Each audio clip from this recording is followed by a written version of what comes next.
Skoda Kodiaq is one of Ireland's favourite seven-seaters, and this is the brand new one. Now, I did get to take a look at this at the launch in Spain, but now I've had a chance to spend longer with it and see how it performs on Irish roads. Rivals to this include the Kia Sorento, the Nissan X-Trail and the Peugeot 5008. So in this video we're going to take a close look at this new Kodiaq, check out its practicality, performance and efficiency, and see is it still the king of family SUVs. So if that sounds good, please stay watching. I'm Caroline and this is the Carzone YouTube channel. Remember, you can find more cars for sale over on Carzone.ie, Ireland's trusted motoring marketplace. Please give this video a like and please hit the subscribe button if you haven't already done so. There are two trim levels at launch, the Selection and the Selection Plus, and there will be a sport line joining the range before the end of the year. All versions come with 7 seats and an automatic gearbox, except for the new plug-in hybrid that's going to be 5-seat only, and it starts for about €57,500. The entry into the range is the 1.5 litre petrol or the 2 litre diesel with front wheel drive and 150 horsepower, and both of those are priced in or around €54,000.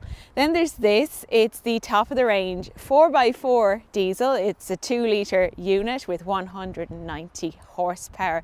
It retails for about €62,000. If you go for the Selection Plus like this one, that's about €67,000 before you add any options. So it is easy now to spend a lot of money on a new Kodiaq. When it comes to styling, I think this new Kodiaq has even more presence than before. The styling really has just matured. It's nothing too radical, but there is a larger grille, and you can also option this light strip now for about €230. You've got this split level lighting, and the Selection Plus gets matrix LED headlights. This is a new colour, it's called Bronx Gold. The standard wheel size is 18 inch, the Selection Plus gets 19 inch, and this one is on optional 20 inch with these kind of aero covers. They are about €1,000 extra as an option, but I think the standard wheel size is just fine really on this car. You've also got those silver roof rails and the rear privacy glass on the Selection Plus model, and then here in the D pillar it's finished in this silver, and that's going to be black on the new Sportline models when they arrive. The light bar is new and you get LED taillights as standard across the range, but the Selection Plus also adds scrolling indicators for that premium finish. This middle bit doesn't actually illuminate, which is a little bit disappointing, I think, for this car. It's not the full effect of a full width light bar. Now this car is a bit longer than before, so look at this boot, it's absolutely massive. You do get that powered tailgate as standard. There's over 800 litres here. It's huge. It's going to be easy to stack things in here as well. This is obviously 5-seat mode. When you let up those 2 extra seats, you still have 340 litres. That's quite similar to many hatchbacks on sale. So definitely will be useful even when you've got those 7 seats in place. This one has a waterproof cover. There's lots of little practical features like a button to let down the rear seats, 12-volt socket as well. It feels a lot more modern and upmarket than before in here. Fit and finish is very good as well. You've got this full digital driver display and also this large touchscreen in the centre. The Selection model gets fabric seats, but if you go up to the Selection Plus, there's the choice of black or brown leather. The standard screen size is 10 inch, but you can upgrade to a pack that gives you this larger screen. It's 13 inch, and it also comes with this little display cleaner which you can use to take all the grime and dust off the touchscreen. So that's a nice little addition, but you are going to have to pay a bit extra for that. This is nice to use. It's got wireless Apple CarPlay and Android Auto. There's shortcut buttons at the top, and Skoda has also introduced these digital smart dials, And these are brilliant because often we complain about touchscreens being very difficult to adjust things like the ventilation on the move. This kind of bypasses that. So you have these conventional dials to adjust the temperature, turn on the heated seat, and then the one in the middle you can actually customize. So you can set it to perhaps the volume of the stereo or the fan speed. So then you can just adjust that really easily from this central dial. Skoda has moved the gear selection up here to the right of the steering wheel. So that's freed up loads of space down here for some really clever storage.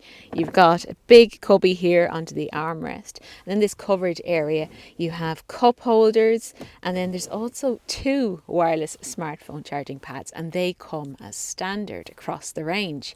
It is a very well equipped car. You've also got a parking camera, parking sensors, keyless entry and heated front seats. So altogether, I don't think it's quite as premium as the Peugeot 5008 or the Nissan X-Trail, but it is very practical and well made, so there's very little to complain about behind the wheel. There's loads of space here in the back for children or adult passengers. So it does feel very generously sized. Even that middle seat, though you do have this transmission tunnel here, so that will impede a bit on legroom for your middle seat passenger. There's an armrest with cup holders, and there's also USB-C ports, and tri-zone climate control comes as standard across the Kodiaq range. There's vents there. There's pockets in the back of those seats. There's door bins as well. There's Isofix on the 2 outer seats and also the front passenger seat. That glass roof is actually an option, quite an expensive option at about €1,700, but it does flood the cabin with light. There's not a huge amount of space here. It's really for children or for occasional use, definitely not for adults. There's very few amenities either. Now you can let those seats forward to give passengers here a little bit more legroom, but it is on the tight side.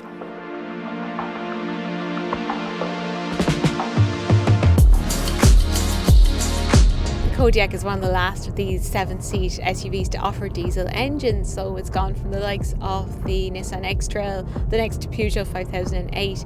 You'll still get it in the Kia Sorento, but Skoda offers their 2-litre diesel in 2 states of tune here in the Kodiaq. So the front-wheel drive version has 150 horsepower, or there's this more high-powered 4x4 version with 190 horsepower. Loads of power and torque, so there's 400 newton meters of torque, and 0 to 100 is 8 seconds. It comes with a 7-speed DSG automatic gearbox. I did find a little bit of hesitation from that when you're looking for a burst of speed, but it soon catches up and there's plenty of power and in-gear punch all the same. It is, of course, all about efficiency as well when it comes to a diesel SUV like this. So the official consumption figure is between about 6.2 and 6.5 litres per 100 kilometres. Now I'm seeing closer to about 6.9 litres during my test drive, but of course you could do better if you're doing a lot of those long motorway runs that these cars really are designed for.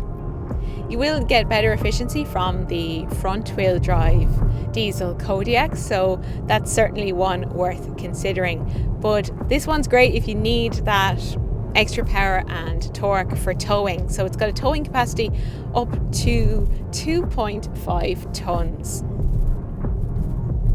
There's paddles here behind the steering wheel, but it's not the most engaging large SUV to drive. So the steering is a bit on the light side, which is great for manoeuvring around town, but it doesn't really weight up enough for me on these tighter roads. I think I'd like a bit more weight to the steering to make it a bit more engaging, but it's absolutely fine really. It's secure and stable through bends. There is the option of a performance pack on the 4x4 diesel. Now that adds dynamic chassis control, also progressive steering and drive modes so that you can adjust the engine response and also the steering weight. And I did drive those cars at the launch in Spain, and I do think they're a little bit sharper to drive. So if you're a keen driver, that might be an option worth ticking. But this is absolutely fine on its standard suspension. It's comfortable, which is so important for a car like this. It's very very relaxing to drive, and refinement levels are good too. That diesel never gets too noisy. Bit of road noise at high speeds on the motorway, but not something that would put me off the car either. You've got this high seating position as well, great view out of the road ahead. So altogether, it's pretty much everything you could wish for from a large SUV like this. It's comfortable, refined, and it should be economical to run as well.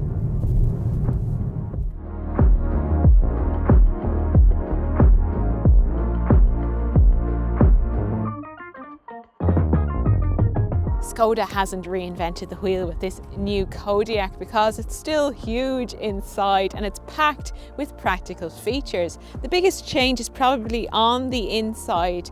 It's had a major spruce up in the cabin and it does come very well equipped.